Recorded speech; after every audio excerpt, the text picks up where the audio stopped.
This is the Milo Beasley Show. This is the Milo Beasley Show. There's only one thing you need to know. This is the Milo Beasley Show. And now, here's your host, Milo Beasley. And welcome to the Milo Beasley Show. Episode number 357. I'm super excited for our guest this week. I'm also super excited to get a haircut and a beard cut. Because I can't really, it's at this point where it doesn't matter. Please help me welcome my next guest, MC Evol. How are you doing?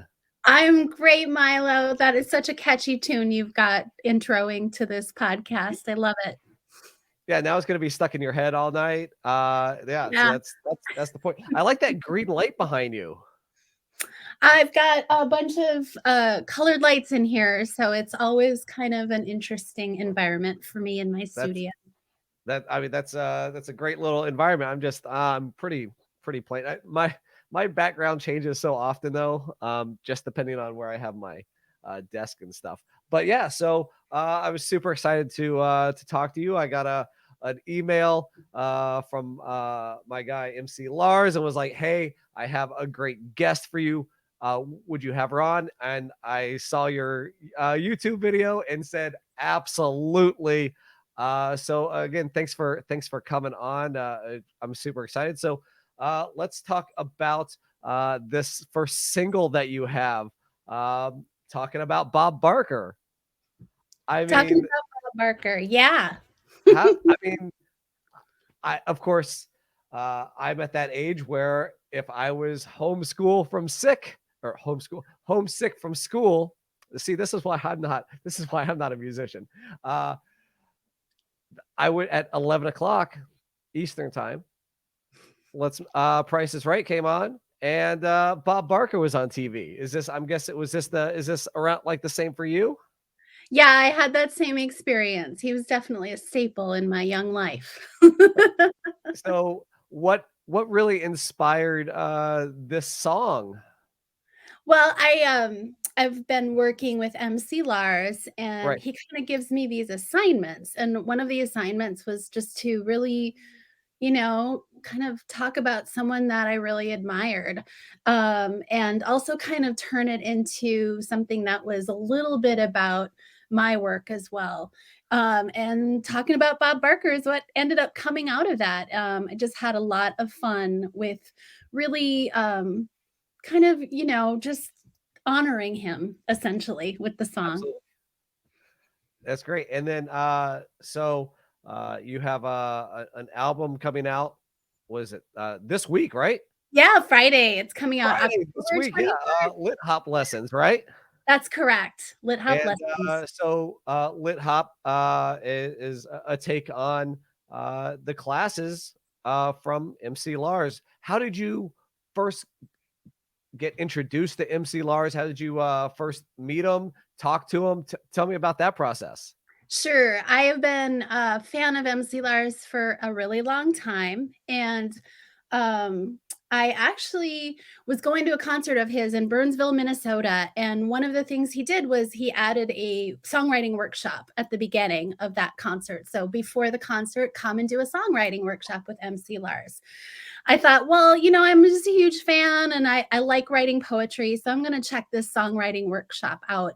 And what happened is after that songwriting workshop, I ended up writing songs kind of constantly for about 6 months. But I didn't have any way to make music for those songs. So that started a long, long journey of figuring out, well, how can I make the music to go with these songs? Right. But it really started from that songwriting workshop and this inspiration to get your feelings out, get your words out in a way that was about writing songs. Now, what is how different is the process? As you said, you wrote poetry. So how different is the process between writing poetry and writing songs? I think it's really similar for me. I was able to sort of translate that in terms of writing poetry, you can write free form or you can take different forms and adhere to those specifically. So I really just translated all of the verboseness of that into songs and kind of altered it a little bit, but it ended up being really that same kind of vehicle that I use poetry for. And MC Lars always likes to say poetry is rap, and I really agree with that too. Right, right. Absolutely. I mean, but who's to say what is what? I mean, it's uh, there's so much art out there right now, and what is cool. I hate to say cool, but in the times of the pandemic, I guess it's cool that during this time is when a lot of that really came to the forefront and people were able to express or find a way to express themselves during that time. Is that what happened with you? That's really when I went deep. So I had the opportunity before. So I was writing those songs after the workshop with MC Lars, and it was a couple years before the pandemic. And I decided I really need a way to make music for these songs. And I had purchased Ableton, but I wasn't getting very far with YouTube videos and figuring out how to make music. Right. So I looked for a song. I live in Minneapolis. I looked for someone who could teach me. And this place called Slam Academy came up, and they were literally 2 miles from my house, and they had a class starting in 2 weeks. So I went to Slam Academy, and I met the owner there, James Patrick, and I said, I have these songs there and I really need words for them. Can you help me? And he said, yes, start in our Ableton, intro class in 2 weeks and we'll see where we can go. And I've actually been working with JP for 5 years. And he really helped me, create the craft around making the beats. And, so the pandemic, what happened is I had reached out to MC Lars right before the pandemic, and I had asked him if he could help me really hone my rapping and my craft around hip hop and lit hop, and because I was finally able to make the beats, and he said Right. yes, and he thought that would be, yeah, let's work together. And then the pandemic hit within 6 months, I think, of that request. So we had a chance to go really, really deep, virtually meeting, obviously, but I kept meeting both virtually with MC Lars and James Patrick's. And out of this came this album and a bunch of other songs too. That's great. And uh, you do have a synopsis. You do have some background. You don't have the songs online, but I do love that you have a little bit of factoids, if you will, behind some of these songs. And the one that I'm excited to hear, a song called "Love Exposed," because you talk about it was your dream to have a talk show, Yes. and I obviously share the same dream. So what is the what was the basis behind the dream to have a talk show? We when I was in college, I was a theater and English major, and we had this place called the Pit, and we would sit in the pit and smoke our cigarettes. And I would always talk to people and interview them. I've always been interested in people and their stories. So we came up with Smoking with Jennifer, and that was our talk show. And it was just this joke that was always throughout my college years. But yeah, I always thought that would be a really, really fun thing to do. And you have, it's a reality for you. So that's really cool. I mean, that's the goal. So I mean, ironically, speaking of the pandemic, in February of 2020, I quit my job in order to try to have a career as a talk show host. And then, well, the pandemic happened and we weren't allowed to be with people. Yes. So, yeah. So, again, the pandemic sent people down paths that they would have never thought possible. So that's why I enjoy seeing what happened to people on the other side of this, and now you're living that dream. And I want to talk about Minneapolis for a moment. I Yeah. will be there actually November 11th through 13th. Ah. for Twin Cities Con up in Minneapolis. But I have to ask, speaking of dreams, what is it going to take to get you on the stage there at First Avenue? Is that the big, I don't want to say short side. I mean, obviously there's, the dream is to obviously be national, but what would it be like to be on that stage at First Avenue? I think it would be pretty surreal to be on that stage. The Minnesota History Museum had a exhibit for a couple of years, all kinds of music, and one of the things that was part of that was the First Avenue wall, and you could put your name on the wall. So I've already kind of manifested that vision in my head, and one day it'll be reality. Have you been to any shows there at First Avenue? Oh, tons. Yes, tons and tons. I was actually a member there for a few years as well. So definitely lots of time spent at First Avenue and experience there, and in the entry as well, the smaller venue off to the side. Yeah. Yeah, definitely a favorite place for any Minneapolis artist. So, when you were younger, who were some of your influences? Well, that's actually related to Minneapolis too. I grew up in a small town in South Dakota, Brookings, South Dakota, and it was always my dream to get to Minneapolis because that's where all the great music was, I thought anyway. The Replacements, Husker Du, and the whole scene was just like a dream and something I really wanted to be part of, and it was very far away from me. So yeah, it was always kind of out there as this destination, and I finally, after college, just said, I'm moving there. I'm going to make it happen. It's fantastic. Now, obviously, the big thing going on in the music industry right now is the When We Were Young concert lineup. So let's say you were booking your version of When We Were Young. So when you were young, let's make that concert line. So who's in that? Who are you booking? Who is MC Evol booking for the When We Were Young show? That's a great question. I guess I probably would have to include Husker Du and the Replacements in that for sure.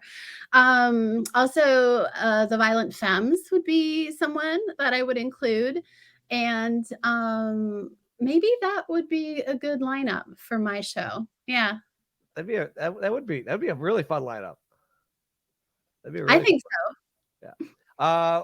In just a couple of weeks, literally 2 weeks from right now is Halloween. Are you into Halloween? Yes, I'm very into Halloween. It's my favorite holiday. Are you more Halloween or more Christmas? Halloween, for sure. Halloween. Definitely. What's your favorite? What's your here, we do this thing. Hold on 1 second. We're gonna shortcut this. Hold on, where are we? I should have had this planned. Okay, so thing we like to do on the Milo Beasley Show is called the top 5. So I want you to give me your top 5 Halloween or / horror films. Oh my gosh. Well, that's a hard one actually. I'm not that into horror films. Oh. But oh wow, that's tough. I would say the Jordan Peele movies. Definitely. So I think there's 2 of those. So those could be number 1 and 2. And then yeah, I don't know. I'm totally unprepared for that question. I'm sorry, Milo. So what do you do to celebrate this Halloween time? Well, one of the things I did is I got married on Halloween in an orange gown. Oh, that's fantastic. Yeah, and we required our guests, well, we didn't require them, but requested them to please show up in costume. So we had a costume wedding. It was going to be a Halloween party. And then we decided, well, let's just get married instead. So we turned it into a Halloween wedding.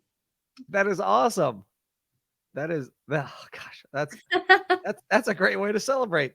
That's a great way to celebrate. It was really fun. It was, and so that now every Halloween is a big celebration. Oh, of course, I would think so. Do you decorate the house? What do you put? Yeah, pumpkins everywhere, I suppose. Yeah, we decorate and we come up with costumes. We don't necessarily go out every year, but like just definitely like celebrate, and we celebrate all month. So it's like basically October 1st is Halloween here in our house. I like it. I like it. I celebrate all month long too. Don't worry. Don't worry. Excellent. So I think I want to do now is called the Milo Beasley Show Frequently Asked Questions, where I'm Ooh, going to ask you the same 5 questions that I asked to all my guests. So are you ready? I'm ready. Okay. So I like this first question. For question number 1, what was your first concert that you ever attended? It was actually the Violent Femmes, one of the groups that would be on my list for That's the concert. fantastic. That's a good first concert. Now, was it just them? Did they have an opening act that you remember? I don't even remember the You just opening act. It was after their album, The Blind Leading the Naked. So yeah, late 80s, I think. Yeah. Question number 2. Do you believe in ghosts? Oh, science does not know everything that there is to know. There's definitely energy beyond what we understand. So I think so. I've had some weird experiences. I've had a couple of different experiences of objects disappearing. Hmm. And so kind of like, oh, it's like, did the ghost, like someone take that out of this dimension and put it into another dimension? And I couldn't explain where the objects went and they never reappeared. So, I think it's definitely possible. I'm not sure where I stand on it yet. I still feel, yeah, there could be. Question number 3, and a little twist on a common question. In a movie about your life, who would play your parents? Okay. Oh, that's a good one. I think I would say Ted Danson for my dad. Okay. Because Ted Danson is a national treasure, and I lost my dad many years ago in a car accident, and he was a treasure to me. So I think that would be one. And I also he wasn't a bartender or baseball player or anything like in Cheers, Ted Danson's character, but he reminded me of him a lot of the times when I was younger. And my mom, I would say, Kathy Bates would be good. Bates. That's Yeah. a good one. Yeah, she looks like Kathy Bates, and she's also like multi-talented. Kathy Bates can do serious and she can do silly, and my mom is like really talented in a lot of different ways. So That's a good I one. think that's who I would pick. Yeah. That's good. Question number 4. Who's your favorite person to follow on social media? Oh, right now I think I'd have to say he's a filmmaker here in Minneapolis. His name is Bully Creative. And the reason that he's my favorite person to follow is that he's really tuned into sort of what's happening here in Minneapolis. And he's always talking about things that I want to learn about, especially a lot around social justice. And I find I learn a ton from him. And so he's been kind of like a huge source for me lately in the last few years. That's fantastic. I always love when people get shout outs to people, and that way the community, whoever's watching this, can also go and follow those people as well. And then question number 5, throughout your lifetime, if you've ever ran into one of these moments where you saw a celebrity or somebody and you absolutely fanboyed out, you either couldn't speak or you spoke too much, put your foot in your mouth. Have you had any of those moments? I did. I had one with Kristen Shaw. So super funny lady. At the time this happened, she had just been on the Daily Show and she'd been in Flight of the Conchords. I don't think she had done Last Man on Earth yet. Right. But I saw her in this like tiny little Minneapolis restaurant. She was hanging out with friends and she was on her way to the restroom. And I was just standing there and I was like, I just want to say congratulations on all the great things happening for you in your career. Cause that's the kind of thing, I don't know. And then I started complimenting her on her work in the Tenacious D show. And it was like, no, she wasn't in that show. She was in Flight of the Conchords, but I just like got it all twisted in my head because I was so nervous to talk to her. But yeah, I just wanted to say, you seem awesome and I'm so happy for your success. But she was so gracious. She was just like, you mean Flight of the Conchords? Anyway, super, super sweet. And yeah, but I definitely like lost my brain in that moment. You know, uh, and it happens. I can't say, I'm not gonna say that it hasn't happened to me. But yeah, so I always think that's a fun question. So yeah, It I'm is. super excited for this week, so we can finally hear the full album, Lit Hop Lessons. So I do have to ask, how did you come up with the name MC Evol? I actually came up with that name from a long time ago. I got a nickname in college, and the nickname was actually Evil. Evil. My name is Jennifer, and so the nickname was Evil Jennifer. Yeah. And the person who gave me this nickname became a good friend, and decided I wasn't evil anymore. But we had kind of a big fight, and so I decided I'm taking my name back. And I think the Sonic Youth album Evil was out at the time, and different things like that. And I went, I'm MC, I'm evil. And then when I decided I needed to make music, I thought, well, that is my nickname. So I'm going to take that on as my MC name. And so MC Evil was born. That's a great story. Just taking it for yourself. I like it. Again, I love the story. You could have been out there making banana bread, but instead you were out there making music during this pandemic. Or did you make banana bread as well? No, no. My husband actually is the one who started making all the bread. So All the bread. I like it. Just experimenting with all the bread. Uh, yes, exactly. The pandemic deep dives, right? right. And obviously he's been super supportive of the music career. Yeah, very, very supportive. How important is it to have somebody, to have a spouse who is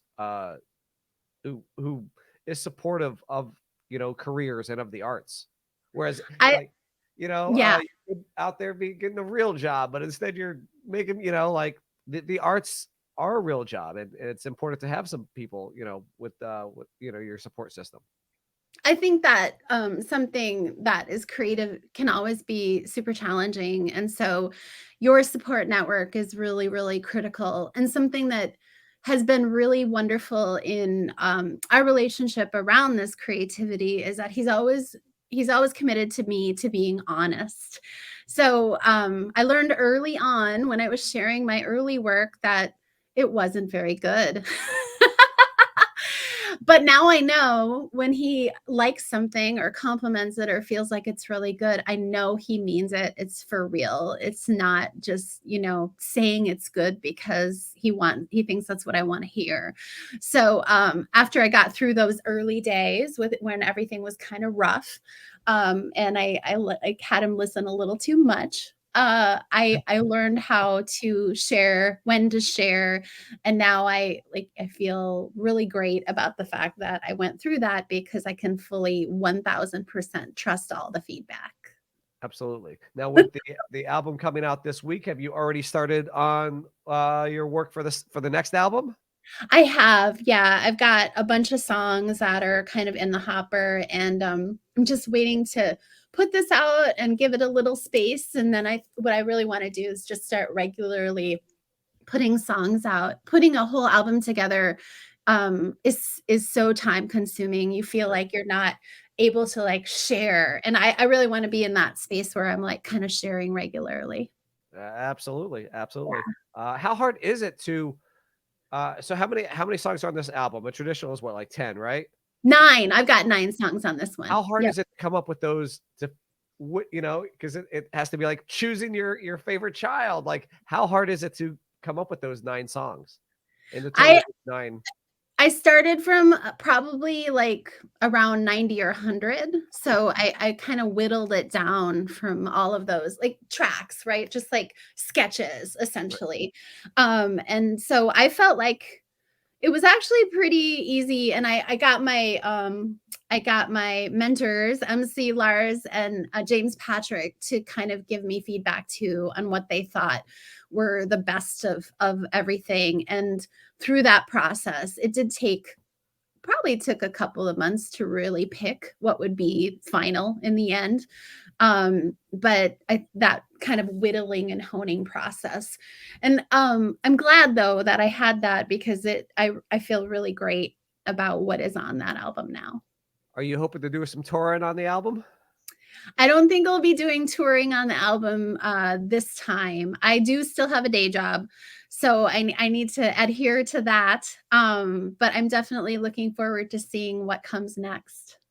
Fantastic. And we do have to mention, talking about Bob Barker getting a ton of views on the YouTube, but you're actually using some of the proceeds to raise money for the Humane Society, correct? The Animal Humane Society, yeah, it's Minnesota specific humane society, and helping raise money, pushing donations their way in order to help house animals here in Minnesota. Yeah, that's fantastic. That's fantastic. So in honor of you wanna- Bob Barker, because because he had his spay and neuter pets message at the end of every episode, which is still part of the Price is Right, which is pretty cool. That's fantastic. You want to give any last words for those who may be on the fence about listening, purchasing the album this week? I think that I would really appreciate you listening. It's something that I have put together and I've worked really hard on, so I promise it's high quality. And it's also going to be something interesting. Probably you haven't quite heard this before. My mentors have both told me this is pretty unique sounding stuff. So if you're into unique sounding music, I think you'd really, really enjoy it. That's fantastic. Before we go, where can folks find you on the social medias and your website if they want to find more information? Yeah, my website. Thank you for that. My website is mcevolnation.com. And I'm on Twitter and on Instagram. And I also am definitely on Spotify, and also pushing out to all the music sources from DistroKid, and obviously YouTube. All right. Well, thank you so much for joining me today. I Thank wish you, you Milo. all the luck in the world. And then maybe we'll run into each other when I'm up in the Twin Cities in a couple of weeks. Yeah, That would be cool. Under a month now. I can't believe it. So yeah. Again, thank you so much for hanging out with me, and thank you all for hanging out with us wherever you're listening or watching. If you haven't already, hit that subscribe button. But most importantly, tell your friends. Thank you. And we will see you all next week. Thank you.